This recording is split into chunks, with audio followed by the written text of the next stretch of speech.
Hey everybody, it's Joric. Welcome back. I hope you're doing great wherever you are in the world. Today's video is going to be a tough topic to cover, a serious one that I don't think many people make videos of, but I wanted to start out by this. Most of you that found me are looking to move from the United States to Europe, maybe specifically Portugal, because we lived in Portugal for 5 years and then we're back in the US, but helped people, expats, try to go through the immigration process, find an apartment, and just ease into their way of life overseas. And my question, because this came up often, is healthcare. My question is this: if you move overseas and you have a serious health condition, and I mean life-threatening, something like cancer, does that change your mindset when it comes to staying in that country?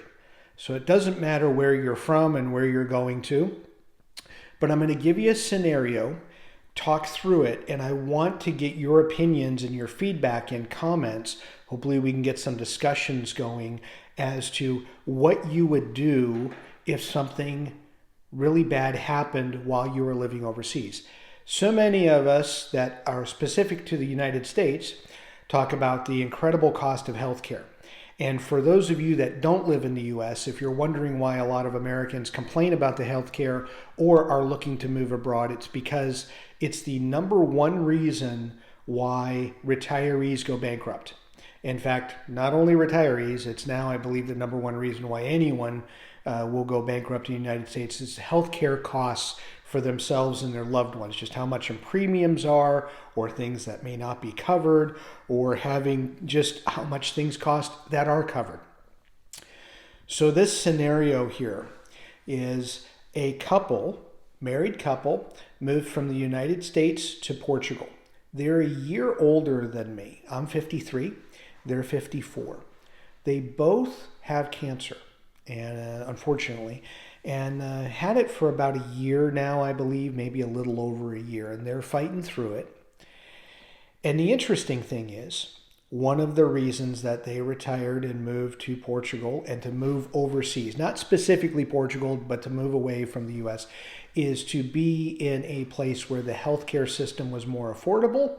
So if something major like cancer comes up, which as we get older, the wheels start coming off and things are going to happen, that they wouldn't go bankrupt. There would still be a nest egg left to be able to pay a mortgage and buy food and live their life if they got diagnosed with something serious. So this couple, they both have cancer. They have private insurance in Portugal through Medish, it's called, same company that we had. So it's not the government insurance, it is the private insurance. So they're paying extra to have that private insurance. And their doctors, in both cases, who are Portuguese and gone through the doctoral system in Portugal, have both advised them that based upon what is covered and not covered with insurance, that they seek treatment in Germany, which is completely out of pocket. And so they've both gone to Germany. They've gotten some basic chemotherapy care in Portugal. They've gone to Europe for some other, or excuse me, they've gone to Europe. They're in Europe. They've gone to Portugal or Germany for more specific care based upon the recommendation of their Portuguese doctors, knowing all of that is out of pocket and nothing is going to be covered. But what they've also found, and this is the interesting thing when you move overseas, especially from America, is that I've even made videos about how affordable the health insurance is and how good I feel it is. But I've never had a major illness or issue, is that there are things that are not covered and can be excluded, and also on waiting lists, depending on what country you go to. It's not like you get to walk in tomorrow and get treatment. In some cases, yes, some cases, no, based upon a list of issues of age, illness, the acuteness, availability, let's say if it's an organ transplant. All those things come into play. And that goes into kind of my thoughts and wanting to hear from you of many people that have moved, whether it be Australia, Canada, the US, India. One of the things that comes up, and it's a top 2 or 3 item, is how affordable, what's the healthcare like? Am I going to be close to facilities that are going to have quality of care that I'm used to? Or if something happens, I'm going to know that there's peace of mind that I moved someplace to a new country and I'm going to get some quality care.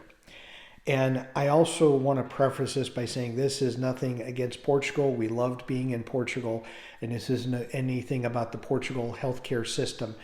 In general, there are many countries where not everything is covered, and the U.S. is no exception to that.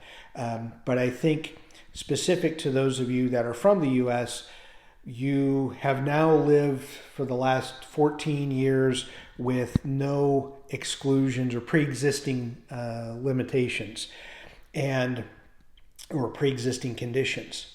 And overseas, there are many countries that they still have pre-existing conditions, or they just have things that, we're not going to cover that drug, we're not going to cover that treatment, period, end of discussion. There's no appeal process. It's just the way it is. So as you get older and as the likelihood of going to the doctor more often or having a major health issue comes up, are you prepared to and committed to stay in that country that you moved to? Or are you, gosh, if something really bad happened, we're going to move back to wherever we came from? And I'm very curious to hear what your thoughts are, because in this specific case with this couple, they're committed. They moved from the United States, from San Francisco to Portugal. I think they're in it for the long haul. So they're hopeful that they get good news, they're cancer-free, and they continue their life in Portugal, get citizenship, and move on.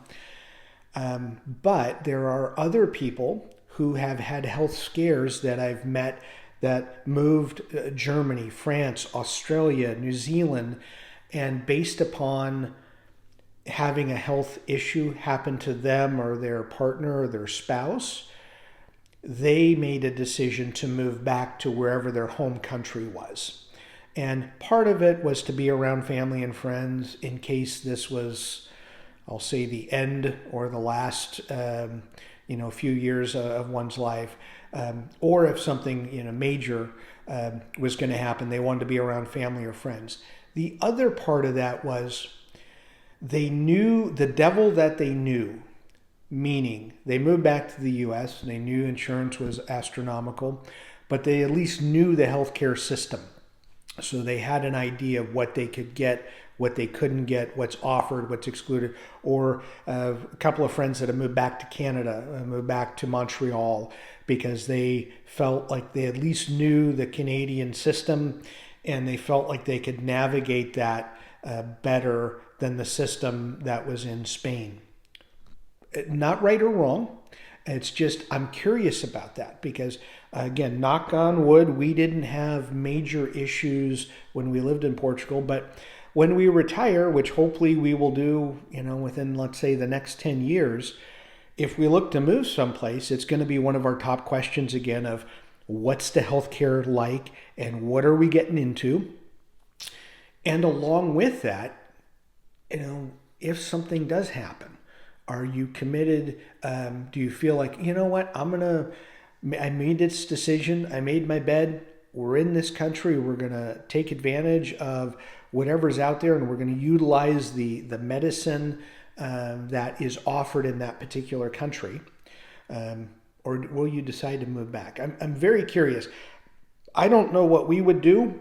We haven't really talked about it, but in communicating with this couple last night, it just sort of dawned on me that I wanted to make a video because I haven't made a video about this, and I was combing YouTube and I didn't see any YouTube videos pertaining to this topic. And it's a pretty heavy topic and it's a pretty big thing because those of you looking to move to other countries when you retire, healthcare is one of the top 2 or 3 things that you are considering, along with overall cost of living and affordability and safety.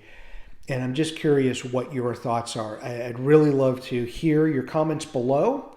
And as always, thank you so much for continuing to watch the channel. I'm going to try to make some more thought-provoking videos as more people continue to move abroad around the world from one country to the next. I want to try to stay in tune as much as possible. So please, and don't hesitate to send some ideas. Email me directly. It's in my bio. I'd love to hear from you. Thank you so much and enjoy your travels.